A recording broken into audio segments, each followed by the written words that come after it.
So we're going to take a look at some 4K detail between three of these cameras, focusing on the E-M1 Mark II, which you guys see right here. So you might notice a little bit of a difference on this wide shot, and here we're going to the 6500. Now let's put them side by side. What I immediately notice is the 6500 is definitely the most detailed. The E-M1 Mark II is less detailed. I see more kind of artifacting and maybe a little bit of aliasing, but the white balance is also off, which has been a consistent issue using auto white balance. The G85 is kind of in the middle here. So here's a crop. You guys can take a look without having any motion there. So let's take a closer look. This is a 1080p crop, which is what I do sometimes when I'm shooting with just one camera. You guys see the 6500 is very detailed, very, very clean. The G85 somewhere in the middle. We do see some compression artifacts, and detail is about halfway. And the E-M1 Mark II is softer, tons of compression artifacts, definitely the worst image, and this is without any movement, so you guys can see the amount of detail that the 6500 brings out. G85 is pretty good, somewhere in the middle, and the E-M1 Mark II is disappointing. Let's look at some 1080p files now. So we're going to switch between the cameras. Once again, the white balance is off on the E-M1 Mark II, and the 6500, you can see immediately the aliasing that it has.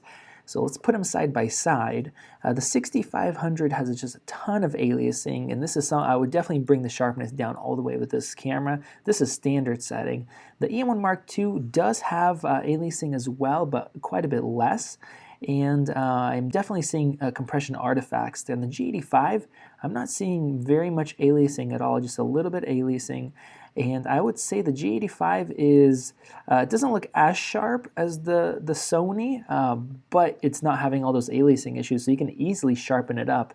The E-M1 Mark II, once again, is the most disappointing, I think, because of all those compression artifacts and a very soft image with some aliasing as well. So here's a crop. You guys can see how much softer that is, and those artifacts even show up in stills. Taking a look at some low light scenes, this is a 6500 shot right here for the wide.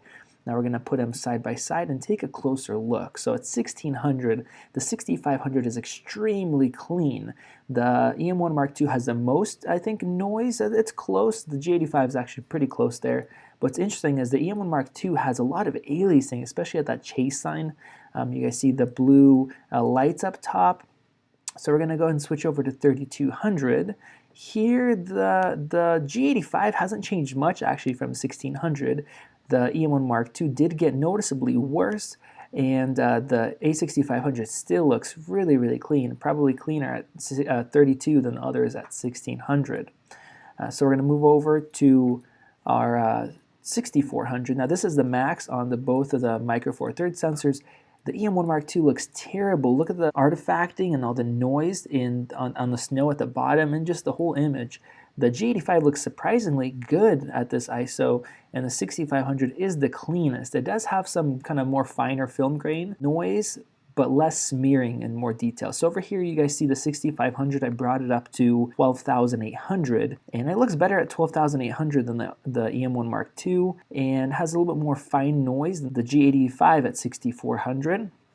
And lastly, 25,600. Now I would never use this. You guys see there's a lot of fine noise, and we're at 1/800th shutter speed, so that's what the lighting issues are coming from.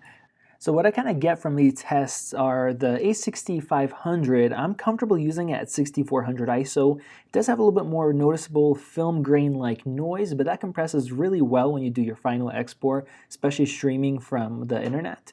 The E-M1 Mark II kind of disappointed me, and I think I would probably max out at about 1600, maybe 2000 ISO if I'm going to be using that camera in low light. And the G85 is Panasonic's best low light performance camera. They've steadily been improving it with each new model, and I think at 3200 is where I would be comfortable using it. There is a little bit more smearing that's noticeable at 3200, so you can reduce the noise reduction slightly.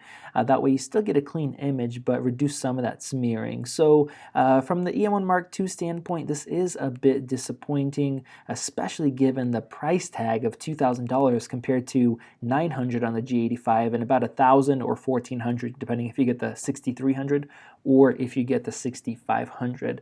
Thank you guys for watching this video. Make sure you guys hit that subscribe button if you guys want to see my full detailed review of the OMD E-M1 Mark II. You guys can enable those notifications, and a big shout out to all the Patreons. For just a few bucks a month, you guys can help us make more videos and better, more detailed ones at the same time. Thank you guys so much for that, and we'll see you in the next video.